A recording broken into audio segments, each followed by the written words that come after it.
네, 모두 안녕하십니까? 샬롬. 아멘. 다 같이 오늘 예배를 위해 잠깐 기도하고 오늘의 예배를 시작하겠습니다.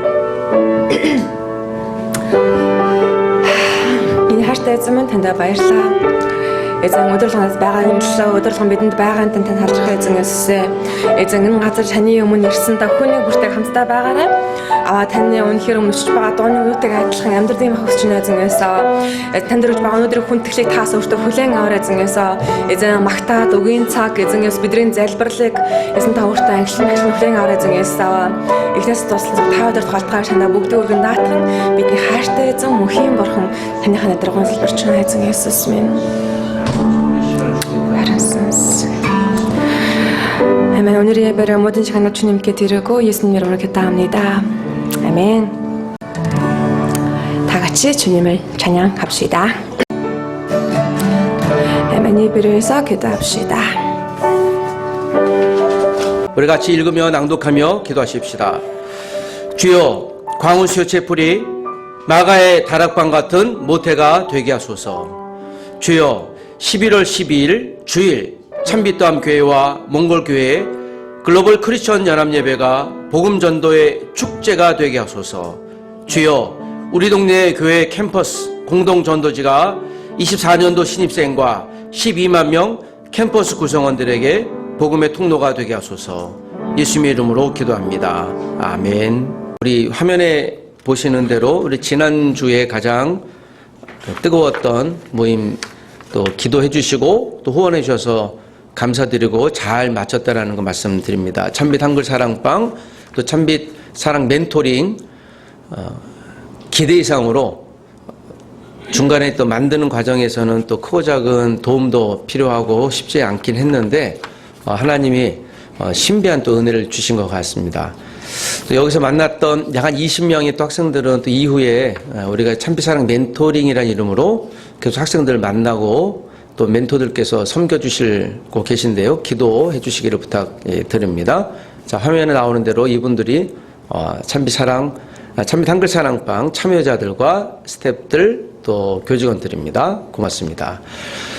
우리 기도했는데 또 올해 처음으로 아마 처음이자 마지막일 것 같긴 한데 전도 모임을 이번 주 주일날 이곳에서 2시에 진행하게 됐습니다. 자, 오늘은 좀 특별한 시간입니다. 우리 참빛 합창단의 중창으로 섬기고 계시는 우리 테너 이종철, 소프라노 우리 김영희 사모님께서 같이 섬겨주시겠습니다.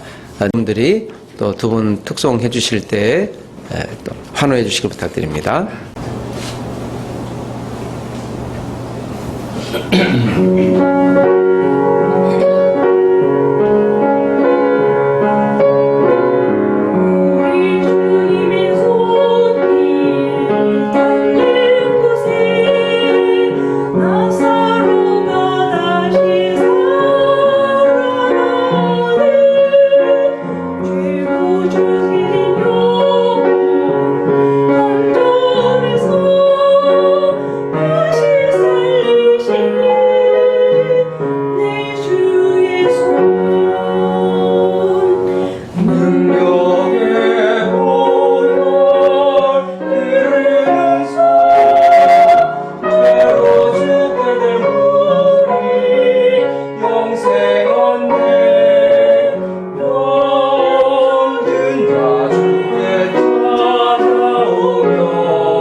저희가 합창단을 창립을 해서 이제 올해인가요? 올해 초에. 그래서 저희가 이제 개강 예배, 종강 예배 하고, 사실 2학기 때도 이제 개강 예배, 종강 예배 찬양을 드릴 목적으로 이제 했는데, 사실 이렇게 창립을 하면 많은 분들이 이렇게 조인을 할 줄 알았는데, 그렇지 못해서 지금 제적상을 한 12분 되는데, 연습도 지금 제대로 잘 안 되고 있어서 참 마음이 아파요. 그래서 그럼에도 불구하고 저희가 하나의 미랄이 되어서 열심히 자리를 지키면서 이제 뭐 이렇게 중창도 하고 또 여러 가지 이제 악기도 하고 이렇게 하면서 이제 하고 지금 종강 예배 때 또 우리 종강 예배 특성으로 이렇게 섬기려고 합니다. 그래서 관심이 있으신 분들은 많이 또 주변에 홍보도 좀 해주셔서 좀 많이 참여를 좀 해주시면 저희가 찬양으로 또 주님을 섬기고 또 우리 이런 전도 집회나 우리 또 연합 예배 할 때 또 같이 이렇게 할 수 있으면 얼마나 좋을까 이런 생각도 좀 해봅니다. 그래서 저희 찬양으로 우리 섬길 수 있는 그런 귀한 찬양대로 좀 성장할 수 있도록 그래서 저는 꿈이 있어요. 그러니까 제가 지금 이제 단장도 하고 지휘도 하고 막 하고 그러는데 이제 일단 임시로 제가 하고 규모가 갖춰지면 정식으로 좀 전문가를 좀 초빙을 해서 우리가 좀 탄탄한 우리가 합창단으로 성장했으면 좋겠다라는 그런 꿈을 갖고 시작을 했습니다. 많은 분들 같이 기도해 주시고 또 응원해 주시고 또 참여해 주시고 후원해 주시면 감사하겠습니다. 감사합니다. 자, 오늘 처음 오신 분 계신가요? 네, 고맙습니다. 초청하신 분이 좀 소개 좀 해주시겠습니까? 네, 오시면 박수 한번 해주고 싶은데요. 그 친구예요. 한국 친구. 네, 이름이 어떻게 되나요? 더민징. 네. 예, 잠깐 일어나서 한번 잠깐 일어나실래요? 네, 더민징 학생 처음 오셨는데 또 우리 크게 한번 환영해 박수 고맙습니다. 환영합니다. 네, 고맙습니다. 우리 끝나고 같이 식사하게 됐으면 좋겠습니다. 고맙습니다. 데살로니가전서 4장 13절에서 18절입니다. 여러분 익숙한 성경을 찾아주시기를 부탁드립니다. 하나씩 교독하겠습니다. 형제들아, 자는 자들에 관하여는 너희가 알지 못함을 우리가 원하지 아니하노니 이는 소망 없는 다른 이와 같이 슬퍼하지 않게 하려 함이라. 우리가 예수께서 죽으셨다가 다시 살아나심을 믿을진데 이와 같이 예수 안에서 자는 자들도 하나님이 그와 함께 데리고 오시리라. 우리가 주의 말씀으로 너희에게 이것을 말하노니 주께서 강림하실 때까지 우리 살아남아 있는 자도 자는 자보다 결코 앞서지 못하리라. 주께서 호령과 천사장의 소리와 하나님의 나팔 소리로 친히 하늘로부터 강림하시리니 그리스도 안에서 죽은 자들이 먼저 일어나고 그 후에 우리 살아남은 자들도 그들과 함께 구름 속으로 끌어올려 공중에서 주를 영접하게 하시리니 그리하여 우리가 항상 주와 함께 있으리라. 그러므로 이런 말로 서로 위로하라. 아멘. 5살 난 이쁜 딸이 있었습니다. 갑자기 걸린 희귀병에 걸려 몇 달을 투병했습니다. 안타깝게도 급작스럽게 세상을 떠나게 됐습니다. 말할 수 없는 슬픔에 잠긴 이 부모님이 그 아이를 먼저 천국에 환송하는 마지막 날에 그 딸의 이름을 부르면서 사랑하는 딸아, 내 곁에 5년을 함께 머물러줘서 고맙구나. 지금 우리 곁을 떠나는 것이 무척 슬프지만 천국에서 다시 만날 것을 기대하니 참 기쁘단다. 우리 천국에서 다시 만나자. 한 큐티 묵상집에 실렸던 5살 난 딸을 먼저 천국에 보낸 부모님의 이야기입니다. 참 슬픈 이야기이기도 합니다. 자기 자녀를 먼저 보낸다고 하는 것이 얼마나 어려운 일인지 모르겠습니다. 그런데 이 부모님의 마지막 말은 우리의 가슴을 슬프지만 희망과 기쁨을 주는 역전의 말씀, 극적인 말씀이기도 합니다. 우리 다시 만날 수 있다. 다시 만나자라는 기쁨이에요. 여러분, 그리스도인들에게 가장 위대하고 축복된 날은 언제이겠습니까? 우리 생일 잔치날, 태어난 날, 취업한 날, 결혼한 날, 언제겠습니까? 저는 인생에서 100살을 살기를 목표로 하는데 제가 100살째 되는 날 참 기쁠까? 잘 모르겠습니다. 그러나 우리 그리스도인들에게 가장 위대하고 바꿀 수 없는 복된 날은요, 마지막 죽는 날입니다. 여러분 잘 돌아가시길 원합니다. 그건 축복이에요. 예수님을 우리의 구주로 믿고 잘 죽게 되시길 소원합니다. 그때 많은 분들은 얘기할 거예요. 슬프지만 그러나 우린 기뻐할 거다. 그래서 우리는 장례식이라고 얘기 안 하고 천국 환송식이라고 얘기해요. 와, 얼마나 감사한지 몰라요. 이 그리스도인들에게만 주시는 축복이에요. 이 축복을 여러분 놓치지 않게 되기를 원합니다. 슬프지만 기쁨을 누릴 수 있는 이 역설의 말씀을 오늘은 데살로니가 전서에서 주시는 바울의 말씀을 통해 우리가 다시 한번 살펴봅시다. 데살로니가 교회는 바울 선생님이 두 번째 선교 여행을 통해 복음을 전했던 도시입니다. 지금 그리스에 있는 도시였죠.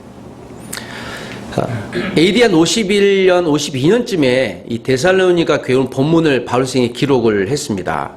불과 몇 달 전에 이 데살로니가에 가서 복음을 전했을 때 아주 굉장히 많은 분들이 복음을 관심 있게 듣고 나도 예수님의 자녀가 되겠습니다 하는 사람들이 꽤 많이 생겨서 바울 선생님 마음에 얼마나 기쁨을 주었는지 모르겠습니다. 야, 그래.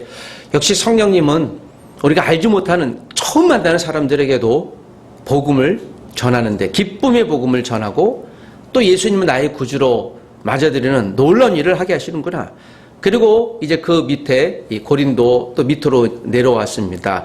그런데 불과 몇 달 지나고 나서 들리는 소문에 의하면 여기에 큰 문제가 생겼어요. 어떤 문제인가 하면 데살로니가에 있는 교회 성도들이 갑자기 주님이 빨리 곧 오실 것이라고 하는 이 바울의 말씀을 잘못 오해해서 이제 예수님이 곧 오실 건데 여러분 예수님이 내일 오신다면 지구가 종말이 오잖아요. 끝이잖아요. 그러니까 일도 안 하고 또 이제 종말이니까 내가 뭘 그런 걸 다른 걸 할 필요가 뭐가 있어? 라는 그런 고민에 빠졌던 것 같습니다. 그래서 오늘 이 바울 선생님이 선교를 하다 말고 급히 편을 잡았어요. 야, 이러면 내가 전한 복음이 이 사람들이 오해하는구나 라고 하는 말씀입니다.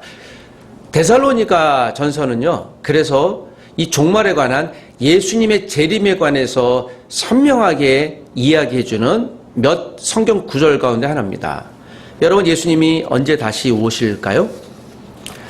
예수님은 언제 다시 오실 거예요? 언제? 잘 모르시나요? 오늘 우리 예배가 끝나고 저녁을 푸짐하게 먹고 주님 오시면 참 좋겠습니다.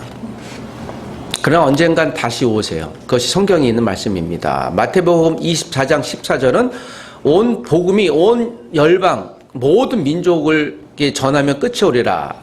좀 쉬운 이해로 하나님이 이 성경 말씀이 그 나라의 언어로 해석이 되면 더 온다는 거예요. 여기 계신 분들 중에 우리 한글 성경이 있죠? 네, 우리는 이제 우즈베키스탄으로 성경이 있죠? 몰라요? 있어요. 있죠. 예, 그러니까 우즈베키스탄은 이제 끝났어요. 복음이. 몽골어로 성경이 돼 있어요? 예, 이제 이제 알아서 여러분들은 이제 선교하시면 돼요. 이렇게 몽골어 언어로 해석되면 모든 사람들이 복음이 무엇인지 믿지 않을지라도 듣는 날이에요. 이것이 이제 마태복음 24장 14절에 있는 말씀이거든요. 그래서 성경을 열심히 번역하면 성경 번역 선교사님들이 우리가 마지막 한 남은 언어 민족까지 번역하면 예수님이 그때 끝이 올 것이라는 확신을 갖고 선교하고 계시고 저는 그걸 믿습니다.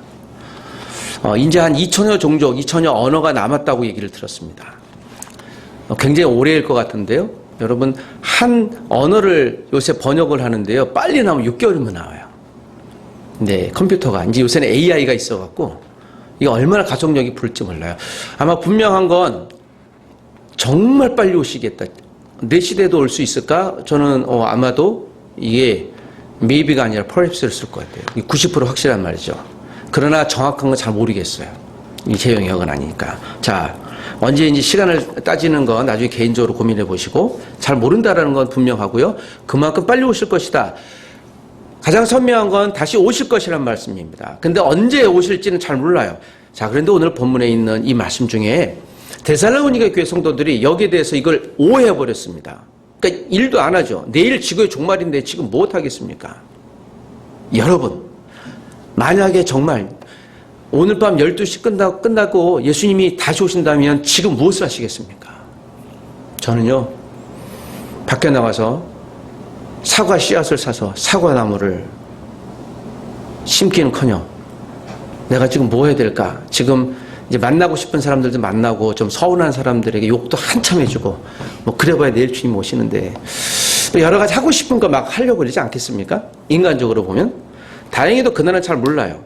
그런데 이런 생활이 방종되니까 바울 선생님이 야 그거 아니라고 분명히 이야기하면서 마지막 이 땅의 끝이 올 때 우리는 슬플 수 있겠지만 그 슬픔이 아니라 슬픔이 변해서 기쁨이 되고 종말은 두려운 날이 아니라 아주 기쁨의 날이야 라는 것을 다시 한번 설득하고 있습니다. 내 5살 자녀가 먼저 세상을 떠난 아픔이 있지만 그 아픔이 영원하겠지만 천국에 가면 다시 그 자녀를 만날 수 있으니 얼마나 기쁨이 풍성할까.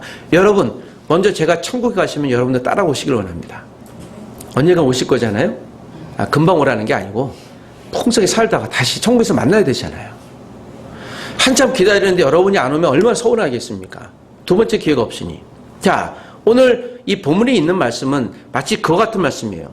그런데 또 하나, 데살로니가는 이 당시 로마의 식민지로 있었습니다. 근데 로마 식민지, 로마에서는 로마 황제나 태양을 믿었거든요. 그런데 예수님을 믿는다라고 하는 것은 이들에겐 좀 이상한 종교였습니다. 그래서 핍박도 받았어요. 위협도 받았습니다. 심지어는 예수님을 믿는 사람들은 다른 종교를 로마 황제나 태양신을 안 믿으니까 예수님만 믿으니까 여기에 대해서 이 사람들이 잘못하다간 우리 로마를 대적하겠다라고 하며 핍박하기 시작했습니다. 그러니까 그게 무서워서 제가 예수님 안 믿을게요 하고 그냥 이전 종교로 돌아가려는 경향성이 있었고 교회 안에 그런 분들이 있었던 것 같아요. 그런 두려움이 있었으니까. 근데 바울은 여러분 아닙니다. 지금 조금 어려울 수는 있는데 분명 예수님은 다시 오시고 그분은 우리에게 영원한 구원을 주신 분이니 여러분이 견고한 믿음을 갖고 사셔야 됩니다. 다시 오시는 재림에 관한 이야기를 바울은 하고 있는 것입니다. 자, 오늘 이런 의미 속에서 보면 바울 사도는 분명한 소명을 받은 것이 맞습니다. 여러분, 바울의 소명은 하나님을 모르는 이 당시 이방인들에게 복음을 전하는 것이에요. 바울도 그걸 알았습니다. 그래서 하나님을 전혀 모르는 분들에게 복음을 전하는 바로 그것. 근데 그것이 얼마나 어려운지요. 여러분 혹시 친구들에게 예수님 안 믿는 분들에게 예수님 널 사랑하셔 라고 하면 그 친구들이 무엇이라고 답을 하겠습니까? 예수님이 진짜 있어? 라고 하는 것부터 시작해서요. 또 여러 가지 고민, 복음을 전하는데 그것을 전했다고 나를 좀 싫어할 수도 있어요. 여러 가지 반응이 있을 수 있다는 것이죠. 그러나 하나님이신 나의 소명, 우리의 소명은 그럼에도 불구하고 그들에게 지속적으로 하나님 복음을 전해야 되는 거예요. 언젠간 그들이 복음을 받아들이겠죠. 저는 아주 어렸을 때 제 기억이 있는 희미한 기억, 제 기억으로는 10살 기억부터 있어요. 제가 선명하게 하는 의식은 그때 제 어머님이 저를 위해 기도했던 것이 너무 선명히 기억나는데요. 십자가를 그리면서 항상 오른쪽에 저보고 목사 된다, 늘. 그래서 모르게 세례됐어요. 그래, 목사 되면 돈도 많이 뭐 그런 건가? 하고 누가 물어보면 목사 될 거예요. 그래 했다. 나중에 목사 되면 마음대로 할 수도 없고 살 수도 없다라는 그런 것을 알고 제가 엄마에게 취소할게, 하지 마세요. 그랬더니 이미 내가 오랜 동안 기도했으니 어쩔 수 없다. 하나님이 그렇게 부르셨으니 부르거나 말고 난 하기 싫어요 하고 안 한다고 제가 얘기했죠. 그래서 제 꿈은 정말 돈을 정말 많이 벌어서 교회를 열심히 돕는 그런 사람이 되고 싶었습니다. 그래서 카피라이터가 되려고요. 글 쓰는 사람들 있잖아요. 그거 한번 잘 쓰면 수십억을 번다는 얘기 들었고 제가 몇 년 동안 카피라이터를 공부하고 뭐 그랬던 기억이 있습니다. 그런데 지금 보니까 제가 목사가 됐잖아요. 이게 하나님의 소명이에요. 안 바뀌어요. 하나님이 나에게 무엇을 주시겠다고 하면 그거 하는 거예요. 안 바뀌어요. 바꿀 수 없어요. 그래서 우리가 그것이 무엇인지를 아는 것이 필요한 거예요. 제가 30대 초반에 목사가 되었기에 망정이지 조금 더 하나님 앞에 저항하고 반응했으면 10년, 20년 더 늦었을지 모르겠습니다. 바울의 소명은 그런 것이라면 바울의 사명은 하나님의 복음을 이방인들에게 전하지만 오늘 데살로니가 교회의 성도들에게 이런 일이 있을 때 그들이 양육하고 또 설득하는 그런 것이었습니다. 한번 복음을 전한 사람들을 버리는 것이 아니라 다시 그들을 생각하고 마치 내 자녀처럼 품는 그런 일이에요. 이게 사명이에요. 이 사명은 복음을 잘 가르치는 것이라고 볼 수 있죠. 좀 쉬운 얘기라면 성경을 잘 가르치는 것, 그러니까 제자훈련하는 것, 그런 것이라고 볼 수 있습니다. 저는 우리 여기에 있는 이 글로벌 기도 학생에게 이제 우리가 만난 지 한 1, 2년 됐죠? 제가 여러분에게 하고 싶은 가장 위대한 일은요, 여러분들 예수님 믿는 것이에요. 예수님이 나를 위해 십자가 죽고 부활하셨다는 사실들을 여러분들이 이해하고 믿는 것이에요. 이게 제가 가장 큰 기도예요. 다른 것은 사실 그냥 희망이에요. 최선을 잘 돕고 싶지만 이것이 안 된다면 저는 굉장히 낙심하고 실망할 거예요. 아, 내가 뭔가 부족한 사람이 아닌가? 왜 이렇게 열심히 1년, 2년 가르쳤는데 우리 학생들이 예수님을 잘 모르지?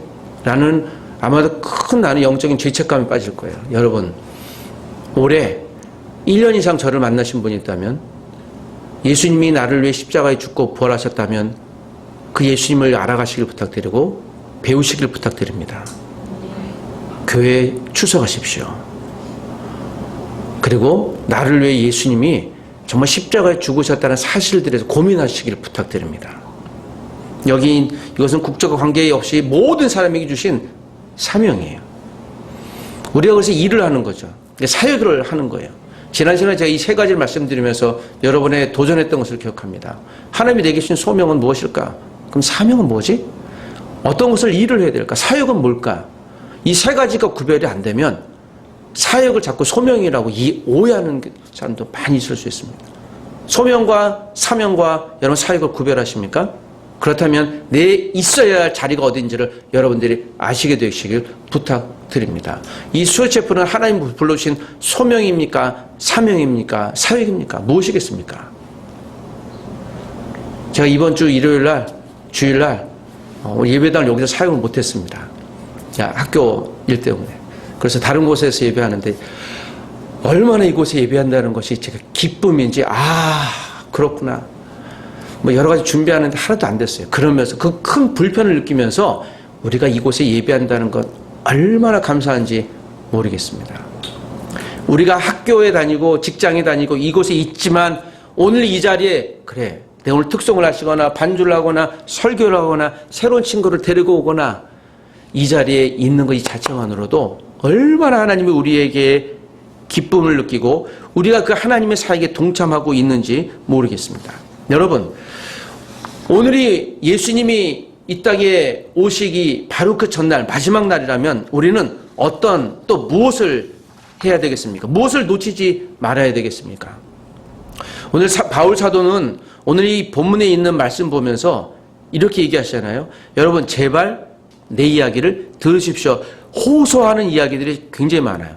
그래서 여러분 13절부터 18절까지를 보면 형제들아 자는 자들에 관하여는 너희가 알지 못함을 우리가 원치 아니하노라. 죽은 사람들 있잖아요.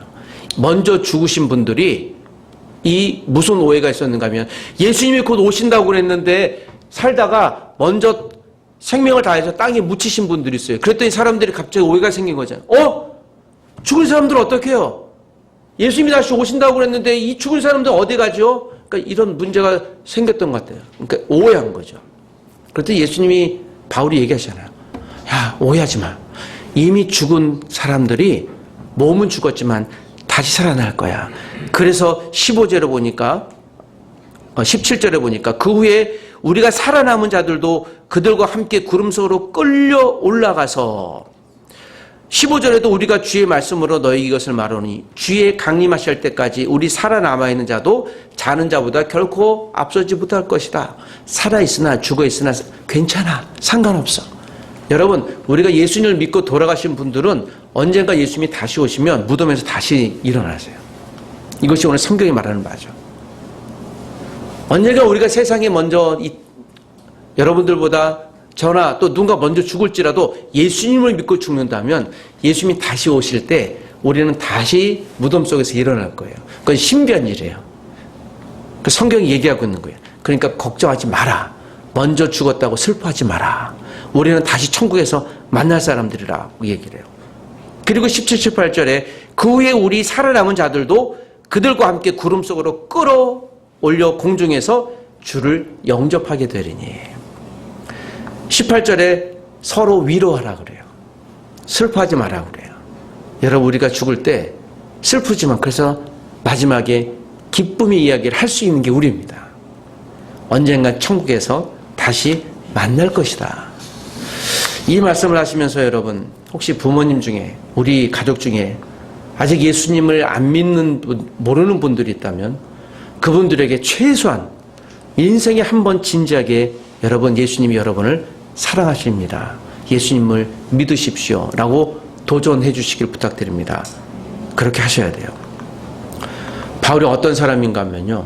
오늘 이 데살로니가 전서를 쓰고 나서 바울의 성격이 있었거든요. 바울의 성격이 굉장히 터프했어요. 그 말도 약간 심하게 하고요.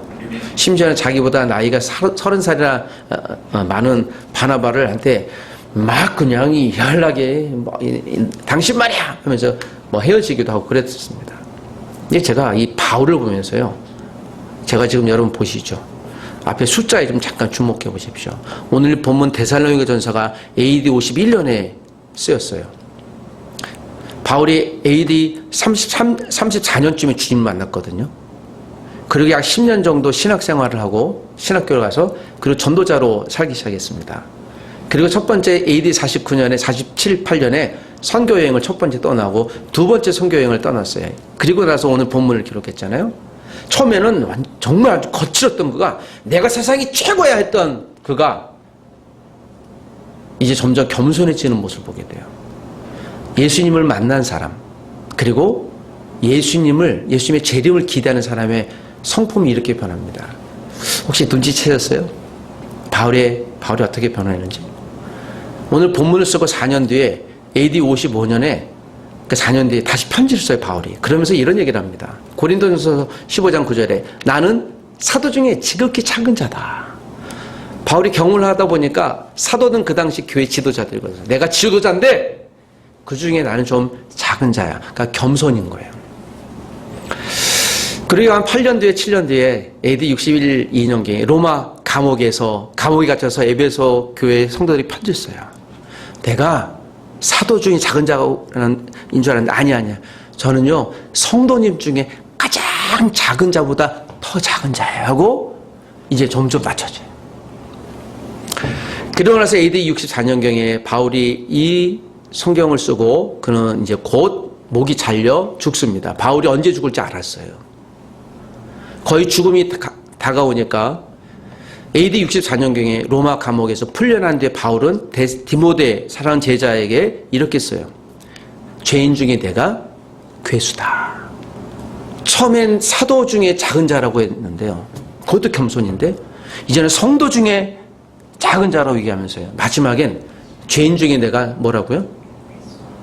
괴수다. 괴수를 NIV 성경은 monster라고 써요. 그러니까 괴물이라는 표현을 써요. 바울이.